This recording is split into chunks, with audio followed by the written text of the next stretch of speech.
Clear, Mayday, Mayday, Mayday, Pakistan 8303. Pakistan 8303, Roger sir, both runways available to land. जिस वक्त pilot ने ये अल्फाज बोले उस वक्त ये पैसेंजर एयरक्राफ्ट कराची के ऊपर सिर्फ 600 फीट की ऊंचाई पर था। पाकिस्तान के सबसे बड़े शहर कराची में कड़कती गर्मी की वजह से हर कोई अपने घरों में बंद था। दोपहर के 2:35 हो रहे थे और किसी को भी मालूम नहीं था कि कुछ ही लम्हों के बाद कराची में एक इमरजेंसी सिचुएशन पैदा होने वाली है, क्योंकि पाकिस्तान इंटरनेशनल एयरलाइंस PK 8303 के पायलट ने मेडे का डिस्ट्रेस सिग्नल दे दिया था। इसका मतलब था कि पायलट बेबस हो चुका है और जहाज अब उसके कंट्रोल से बाहर जा चुका है। ये सिग्नल देने के चंद सेकंड्स के बाद कराची एक जोरदार धमाके से लरस उठता है और आसमान काले धुएं की चादर ओढ़ लेता है। एयरबस A320 मॉडल कॉलोनी की घनी आबादी के ऊपर एयरपोर्ट से सिर्फ 430 मीटर पहले क्रैश कर जाता है। हैरानी की बात यह है कि इन्वेस्टिगेशन रिपोर्ट में बताया गया कि प्लेन में किसी किस्म का कोई फॉल्ट नहीं था। तो फिर आखिर ये हादसा हुआ तो हुआ कैसे? पायलट और ट्रैफिक कंट्रोलर के दरमियान क्या बातचीत चल रही थी? सिर्फ चंद मिनट पहले इसी एयरपोर्ट पर लैंडिंग की पहली कोशिश क्यों और कैसे नाकाम हुई?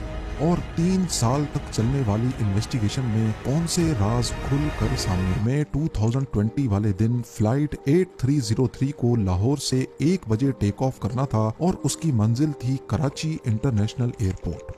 ये एक छोटी फ्लाइट थी जिसको तकरीबन 1 घंटे 45 मिनटों में अपनी मंजिल पे लैंड करना था।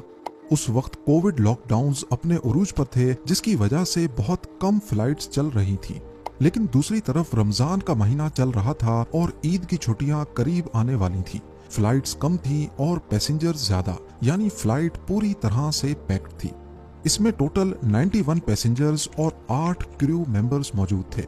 आज के दिन मौसम बिल्कुल परफेक्ट था, लाहौर में भी और कराची में भी। पायलट्स की बात की जाए तो फ्लाइट कैप्टन 58 इयर्स के सज्जाद गुल थे, जिनको पाकिस्तान इंटरनेशनल एयरलाइंस ज्वाइन किए 24 साल गुजर चुके थे और इनके पास 18,000 घंटों का एक्सपीरियंस था। जबकि फर्स्ट ऑफिसर 33 इयर्स के उस्मान आजम थे, जिनको PIA में 10 साल गुजर चुके थे। ये 16 साल पुराना एयरबस A320 एयरक्राफ्ट था, जिसमें 2 CFM56 टर्बो फैन इंजन्स लगे थे और इन दोनों इंजन्स का इस स्टोरी में बहुत अहम किरदार है। एयरक्राफ्ट बिल्कुल परफेक्ट कंडीशन में था, जिसको एयरबस की रिकमेंडेशंस के हिसाब से मेंटेन भी किया जा रहा था। लाहौर एयरपोर्ट पर तमाम तर तैयारियां पूरी करने के बाद सिर्फ 5 मिनट के डिले के साथ दोपहर 1:05 पे जहाज टेक ऑफ हो गया।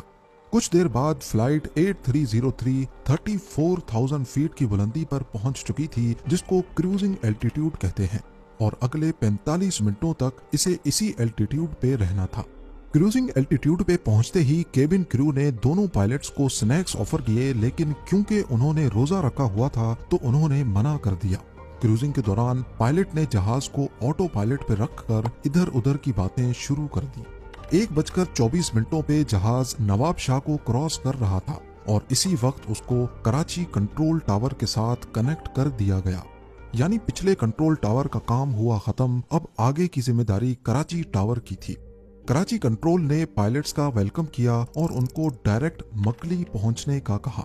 नॉर्मली इस रूट पर उड़ने वाले जहाज नवाबशाह पहुंचकर कराची टावर से कंफर्म करते हैं कि उनको किस रूट से कराची आना है। नवाबशाह से कराची के कई रूट्स मौजूद हैं, जिनमें शामिल हैं नवाबशाह 2A, नवाबशाह 2B और नवाबशाह 1C। 2A वाला रूट हैदराबाद के करीब से गुजरकर किंजर लेक के पास पहुंचकर राइट टर्न होता है और फिर सीधा कराची एयरपोर्ट तक जाता है।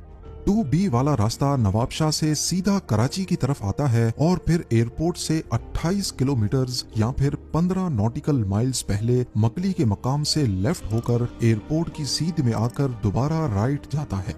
और तीसरा रास्ता है 1C, ये नवाबशाह से सीधा मकली के मकाम तक जाता है। ये तीनों रास्ते फ्लाइट के कंप्यूटर में भी रिकॉर्डेड होते हैं, यानी नवाबशाह से जो भी रास्ता असाइन किया जाता है पायलट्स ये अपने फ्लाइट कंप्यूटर में सेव कर लेते हैं और फिर ऑटो पायलट खुद ही अपना एल्टीट्यूड और स्पीड कम या ज्यादा करता है। अब यहाँ नोट करने वाली बात यह है कि PIA फ्लाइट 8303 को पहले नवाबशाह 2A का रास्ता असाइन किया गया था। जो कि दिखने में ज्यादा बड़ा रास्ता है, लेकिन बाद में पायलट के जोर भरने पर उनको डायरेक्ट मकली पहुंचने की इजाजत दे दी। क्योंकि पेंडेमिक का दौर था और फ्लाइट्स का रश नहीं था, इसी वजह से कंट्रोलर ने भी उनको डायरेक्ट मकली पहुंचने की परमिशन दे दी। लेकिन पायलट से गलती ये हुई कि उन्होंने इस शॉर्टकट को फ्लाइट मैनेजमेंट कंप्यूटर में सेव नहीं किया। यानी कंप्यूटर समझ रहा था कि नवाबशाह 2A का रास्ता सेलेक्टेड है, जबकि असल में वो 1C से आ रहे थे। नवाबशाह पे जहाज की ऊंचाई 34,000 फीट थी, 34,000 फीट्स, और मकली वे पॉइंट पर यानी कराची एयरपोर्ट से 28 किलोमीटर पहले जहाज को 7,000 फीट तक होना चाहिए था। अब जाहिर है जहाज फौरन तो 34,000 से 7,000 पे नहीं आ सकता, तो इसको नवाबशाह से मकली के दरमियान रास्ते में ही आहिस्ता आहिस्ता अपना एल्टीट्यूड कम करना होता है। अगर रास्ता लंबा होगा तो एल्टीट्यूड आहिस्ता आहिस्ता कम होगा, और अगर रास्ता शॉर्ट होगा तो एल्टीट्यूड तेजी से कम होगा। फ्लाइट कंप्यूटर में 2A वाला रास्ता सेलेक्टेड होने की वजह से वो एल्टीट्यूड 1000 फीट पर मिनट के हिसाब से कम कर रहा था, जबकि पायलट जहाज को 1C के रास्ते ले आ रहे थे, जिसमें ज्यादा तेजी से एल्टीट्यूड कम होना चाहिए था। इसकी वजह से हुआ ये कि मकली के मकाम पर जहां जहाज को 7,000 फीट पे होना था, वो असल में 10,000 फीट पर था। कराची कंट्रोलर ने जब रेडार पे PK-8303 की ऊंचाई ज्यादा पाई तो पायलट को कहा गया कि आपकी ऊंचाई ज्यादा है, क्या आप आसानी से लैंड कर पाएंगे या फिर मकली पर ही एक गोल चक्कर लगाकर एल्टीट्यूड कम करेंगे।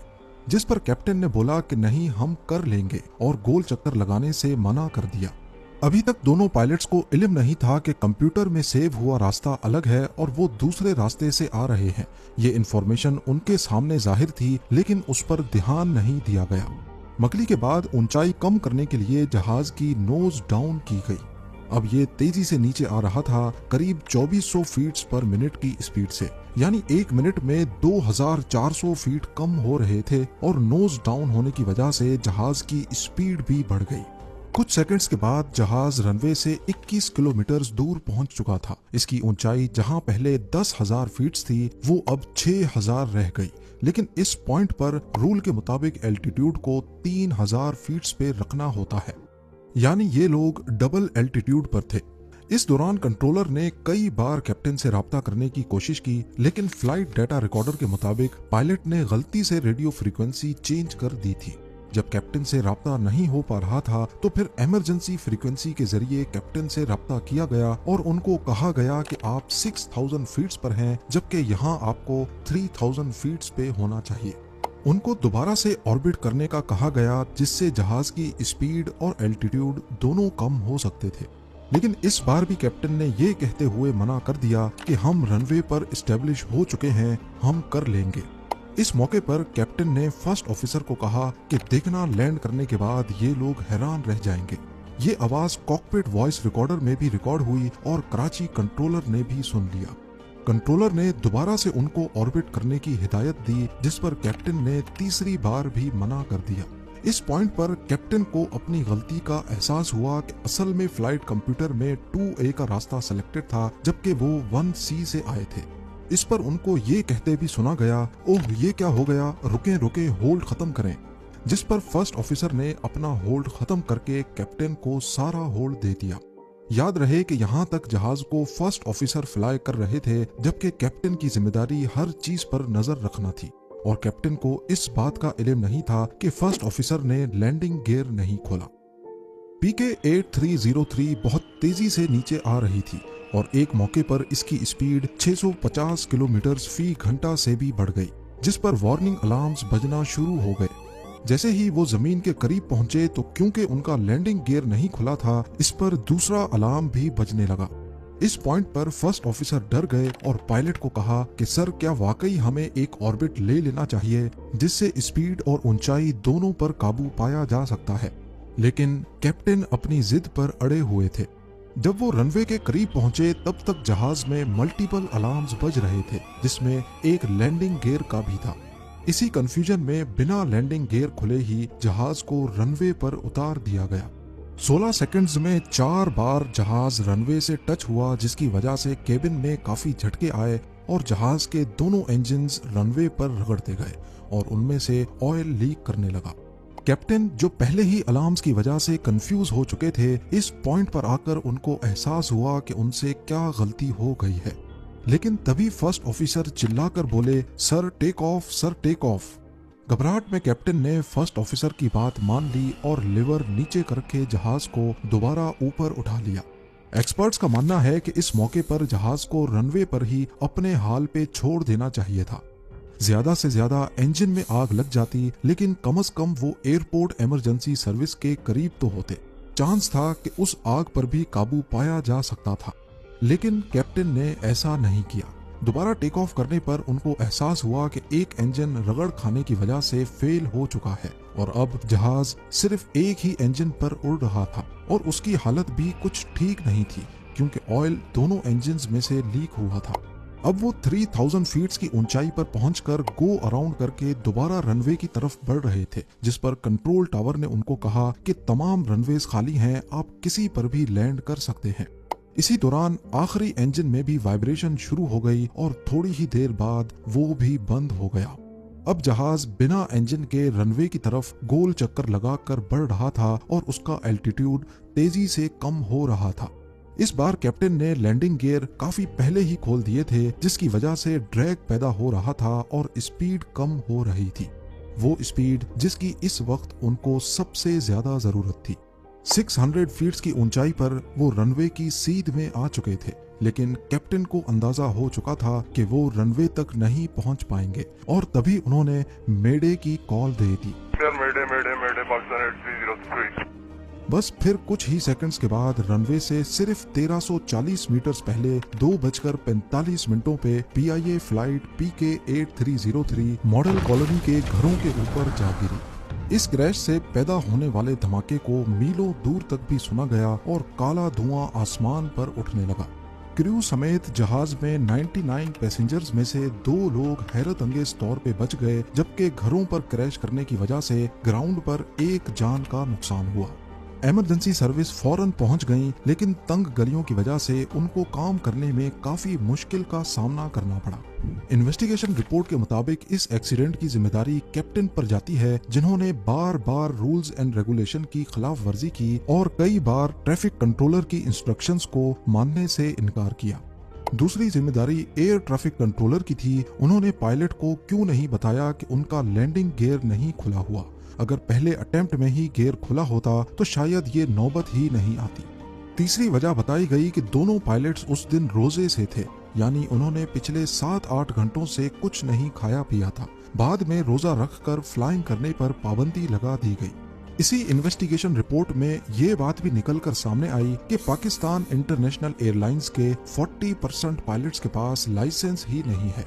इससे PIA का नॉन सीरियस बिहेवियर जाहिर होता है कि उन्होंने पायलट्स पर सख्ती क्यों नहीं की और क्यों उनको इतनी आजादी दी कि वो पैसेंजर्स की जान दांव पर लगाकर रूल्स की खिलाफ वर्जी करते रहें।